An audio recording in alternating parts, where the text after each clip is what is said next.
Brigade ರಸ್ತೆಯ KFC ರೆಸ್ಟೋರೆಂಟ್ಗಳ ಮೇಲೆ ಕೂಡ ದಾಳಿ ಮಾಡಲಾಗಿದೆ. ಆಹಾರ ಸುರಕ್ಷತಾ ಇಲಾಖೆ ಅಧಿಕಾರಿಗಳು ದಾಳಿ ಮಾಡಿ ಪರಿಶೀಲನೆ ಮಾಡಿದ ಕೆಎಫ್ಸಿ ರೆಸ್ಟೋರೆಂಟ್ನಲ್ಲಿ ಆಹಾರದ ಸ್ಯಾಂಪಲ್ಗಳನ್ನು ವಶಕ್ಕೆ ಪಡೆಯಲಾಗಿದೆ. 5 ಸ್ಟಾರ್ 3 ಸ್ಟಾರ್ ಹೋಟೆಲ್ ಅಷ್ಟೇ ಅಲ್ಲ, ಎಲ್ಲರ ಫೇವರೆಟ್ ಕೆಎಫ್ಸಿ ರೆಸ್ಟೋರೆಂಟ್ ಮೇಲೆ ಕೂಡ ರೇಡ್ ಅನ್ನ ಮಾಡಲಾಗಿದೆ. ಸದ್ಯದಲ್ಲಿ ಸ್ಯಾಂಪಲ್ ಅನ್ನ ತೆಗೆದುಕೊಂಡು ಪರಿಶೀಲನೆಗೆ ಕಳಿಸಲಾಗಿದೆ.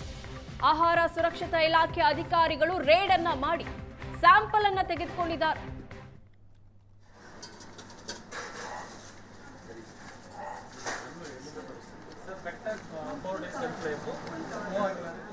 ಬೆಂಗಳೂರಿನ ಪ್ರತಿಷ್ಠಿತ ಕೆಎಫ್ಸಿ ರೆಸ್ಟೋರೆಂಟ್ ಮೇಲೆ ಕೂಡ ರೇಡ್ ಅನ್ನ ಮಾಡಲಾಗಿದೆ. ರೇಡ್ ವೇಳೆಯ ದೃಶ್ಯಗಳಿದು.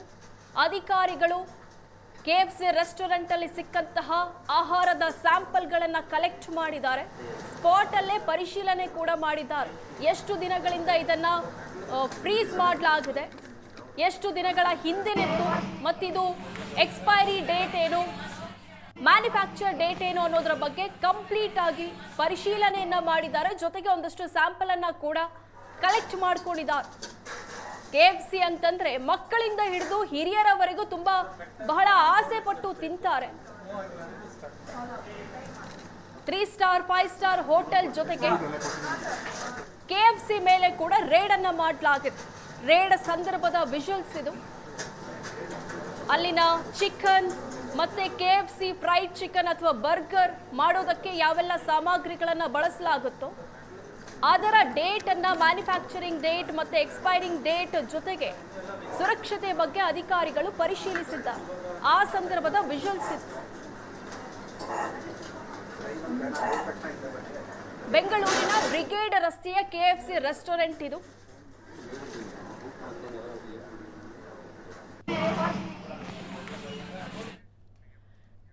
ಬೆಂಗಳೂರಿನ ಪ್ರತಿಷ್ಠಿತ ಹೋಟೆಲ್ಗಳ ಮೇಲೆ ದಾಳಿ ಮುಂದುವರೆದಿದೆ. ಇಂದು 30 ಕಡೆಗಳಲ್ಲಿ ರೇಡ್ಗಳಲ್ಲಿ ಅಧಿಕಾರಿಗಳಿಂದ ಪರಿಶೀಲನೆ ಮಾಡಲಾಗಿದೆ.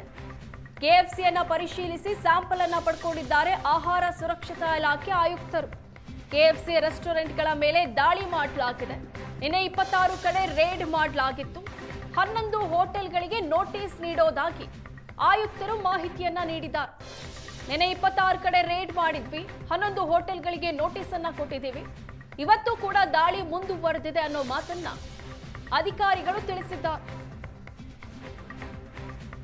ಆಹಾರ ಸುರಕ್ಷತಾ ಇಲಾಖೆಯ ಆಯುಕ್ತ ಈ ಬಗ್ಗೆ ಒಂದು ಮಾಹಿತಿಯನ್ನ ಕೊಟ್ಟಿದ್ದಾರೆ. ನಿನ್ನೆಯಿಂದ ರೇಡ್ ಮಾಡ್ತಾ ಇದ್ದೀವಿ, ನಿನ್ನೆ 26 ಕಡೆ ಮಾಡಿದ್ವಿ, ಇವತ್ತು 30 ಕಡೆ ದಾಳಿ ಮಾಡಲಾಗಿದೆ. ಇದರಲ್ಲಿ 11 ಕಡೆ ನೋಟಿಸ್ ನೀಡಿರೋದಾಗಿ ತಿಳಿಸಿದ್ದಾರೆ. ಜೊತೆಗೆ ಆಹಾರ ಸುರಕ್ಷತಾ ಇಲಾಖೆಯ ಕಮಿಷನರ್ ಆಗಿರುವಂಥ ಶ್ರೀನಿವಾಸ್ ಅವರಿದ್ದಾರೆ, ಅವ್ರನ್ನ ಮಾತಾಡಿಸ್ತೀನಿ. ಸರ್, ಈಗಾಗಲೇ ಏಕಾಏಕಿ ಪಂಚತಾರ ಹೋಟೆಲ್ಗಳಿರ್ಬೋದು ಅಥವಾ ಬೇರೆ ಬೇರೆ ಹೋಟೆಲ್ಗಳಿಗೂ ಕೂಡ ಈಗಾಗಲೇ ರೇಡ್ ಮಾಡಲಾಗಿದೆ. ಎಷ್ಟು ಹೋಟೆಲ್ಗಳ ಮೇಲೆ ರೇಡ್ ಮಾಡಲಾಗಿದೆ, ಎಷ್ಟು ಸ್ಯಾಂಪಲ್ ಈಗಾಗಲೇ ಕಲೆಕ್ಟ್ ಮಾಡಿಕೊಳ್ಳಲಾಗಿದೆ? ಆಹಾರ ಸುರಕ್ಷತಾ ಮತ್ತು ಔಷಧ ಆಡಳಿತ ಇಲಾಖೆಯಿಂದ ಸತತವಾಗಿ 2 ದಿನದಿಂದ ನಾವು ಈ ಒಂದು ಪ್ರತಿಷ್ಠಿತ ಹೋಟ್ಲ ಮೇಲೆ ಡ್ರೈವ್ಸನ್ನು ಮಾಡ್ತಾಯಿದ್ದೀವಿ. ನಿನ್ನೆ ಒಂದು 25 ಹೋಟ್ಲು ತಪಾಸಣೆ ಮಾಡಿ 35 ಸ್ಯಾಂಪಲ್ ಕಲೆಕ್ಟ್ ಮಾಡಿಕೊಟ್ಟಿದ್ದೀವಿ. ಇವತ್ತೊಂದು 30 ಹೋಟ್ಲು ನಾವು ತಪಾಸಣೆ ಮಾಡ್ತಿದ್ವಿ. ಅದ್ರ ಜೊತೆಗೆ ಇವತ್ತು KFC ಮತ್ತು ಮೆಕ್ಡೊನಾಲ್ಡ್ ಇರ್ಬೋದು, ಬರ್ಗರ್ ಕಿಂಗ್ ಇರ್ಬೋದು, ಈ ರೀತಿ ಇದು ಮಾಡ್ತಾಯಿದ್ದೆ. ಮೂಲ ಉದ್ದೇಶ ಏನಂದರೆ, ಒಂದು ಅವರು ಕ್ಲೀನಿನೆಸ್ ಮೇಂಟೈನ್ ಮಾಡಿರಬೇಕು ಮತ್ತು ಅವರು ಎಲ್ಲಿಂದ ಚಿಕನ್ನು ಮಟನ್ ತರ್ತಾರೆ ಮತ್ತು ಅದು ಸುರಕ್ಷಿತವಾಗಿದೆಯಾ ಮತ್ತು ಎಕ್ಸ್ಪೈರಿ ಡೇಟ್ ಒಳಗಿದೆಯಾ ಅಂತೇಳಿ ನೋಡಲಿಕ್ಕೆ ಈ ಒಂದು ತಪಾಸಣೆಯನ್ನು 2 ದಿನದಿಂದ ಮಾಡ್ತಾಯಿದ್ದೇವೆ. ಓಕೆ, ಏನೇನು ಸಿಕ್ತು ಸರ್ ನಿಮಗೆ, ನೀವು ತಪಾಸಣೆ ಮಾಡಿ? ಈಗ ನಾನೇ ಕೆಲವು ಹೋಟ್ಲಿಗೆ ಹೋದಾಗ ಅಲ್ಲಿ ಕೊಳ್ತಿರೋ ತರಕಾರಿ ಇರ್ಬೋದು, ಹಣ್ಣು ಇರ್ಬೋದು ಮತ್ತು ಲೇಬಲ್ ಇಲ್ಲದೆ ಇರೋ ಮಾಂಸ, ಒಂದು ಕಡೆ ನಿಯರಿಂಗ್ ಎಕ್ಸ್ಪೈರಿ ಡೇಟ್ ಮಾಂಸ ಅದು ಸಿಕ್ಕಿದೆ. ಸೊ ಅವೆಲ್ಲ ಸೀಸ್ ಮಾಡಿ ನಾವು ಅವ್ರದ್ದೇ ಹೋಟ್ಲಲ್ಲಿ ಇಟ್ಟಿದ್ದೀವಿ, ನೋಟಿಸ್ ಕೊಟ್ಟಿದ್ದೀವಿ. ಈಗ ಆ ನೋಟಿಸಿಗೆ ಉತ್ತರ ಕೊಟ್ಟ ಮೇಲೆ ಅವ್ರ ಮೇಲೆ ಏನು ಕ್ರಮ ತಗೋಬೇಕು ಅದು ಇದು ಮಾಡ್ತೀವಿ. ಅದ್ರ ಜೊತೆಗೆ 35 ಸ್ಯಾಂಪಲ್ ಏನು ಕಳಿಸ್ತೀವಿ, ಇವತ್ತೊಂದು 35 ಸ್ಯಾಂಪಲ್ ಕಳಿಸ್ತೀವಿ. ಸೊ ಎಲ್ಲ ಒಂದು 65 ಸ್ಯಾಂಪಲ್ ಆಗುತ್ತೆ. ಇದ್ರದ್ದು ರಿಸಲ್ಟ್ ಬಂದಮೇಲೆ ಅನ್ಸೇಫ್ ಇತ್ತು ಅಂದರೆ ನಾವು ಕೋರ್ಟ್ಗೆ ಪ್ರಾಸಿಕ್ಯೂಷನ್ ಕೇಸ್ ಹಾಕ್ತೀವಿ. ಈಗ ಬೇರೆ ಇದು ಅನ್ಸೇಫ್ ಬಿಟ್ಟು ಬಂತು ಅಂದರೆ ನಾವು ಫೈನ್, ನನಗೇನೆ 5 ಲಕ್ಷ ರೂಪಾಯಿ ಫೈನ್ ಹಾಕೋದಕ್ಕೆ ಅಧಿಕಾರ ಇದೆ, ಅದರೊಳಗೆ ನಾವು ಫೈನ್ ಹಾಕ್ತೀವಿ. ಓಕೆ, ಅಂದರೆ ಎಷ್ಟು ದಿನದಿಂದ ಅದನ್ನ ಶೇಖರಣೆ ಮಾಡ್ಕೊಂಡಿದ್ರು ಅಥವಾ ಎಷ್ಟು ದಿನ ಇಟ್ಕೋಬಹುದು ಹೋಟೆಲ್ಗಳಲ್ಲಿ? ಚಿಕನ್ನು ಮಟನ್ನೆಲ್ಲ -18 ಡಿಗ್ರಿ ಇಟ್ಟರೆ 1 ವರ್ಷದವರೆಗೆ ಇಡ್ಬೋದು. 0 to 4 ಡಿಗ್ರಿ ಇದ್ದರೆ 24 ಅವರ್ಸಿಂದ 48 ಅವರ್ಸ್ವರೆಗೂ ಇಡ್ಬೋದು.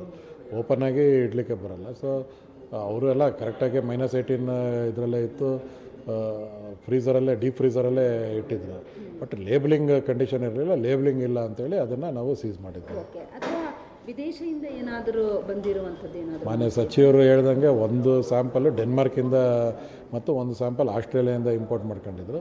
ಅದನ್ನು ನಾವು ಸ್ಯಾಂಪಲ್ ಸೀಸ್ ಮಾಡಿದ್ವಿ, ಅದನ್ನು ನಾವು ತಪಾಸಣೆಗೆ ಕಳಿಸ್ತೀವಿ. ಓಕೆ ಓಕೆ, ಏನೇನು ಆ್ಯಕ್ಷನ್ ತೊಗೊಳೋದಕ್ಕೆ ನಿಮಗೆ ಬರುತ್ತೆ ಸರ್ ಕಾನೂನು ಪ್ರಕಾರ ಅಂತ? ಅದೇ 5 ಲಕ್ಷ ರೂಪಾಯಿವರೆಗೂ ಫೈನ್ ಹಾಕೋದಕ್ಕೆ ನನಗೆ ಅಧಿಕಾರ ಇದೆ.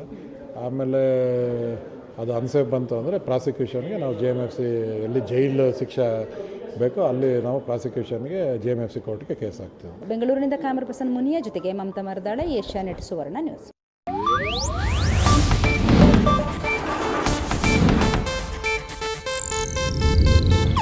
ಇದು ಏಷ್ಯಾನೆಟ್ ನ್ಯೂಸ್ ನೆಟ್ವರ್ಕ್ ಪ್ರಸ್ತುತಿ.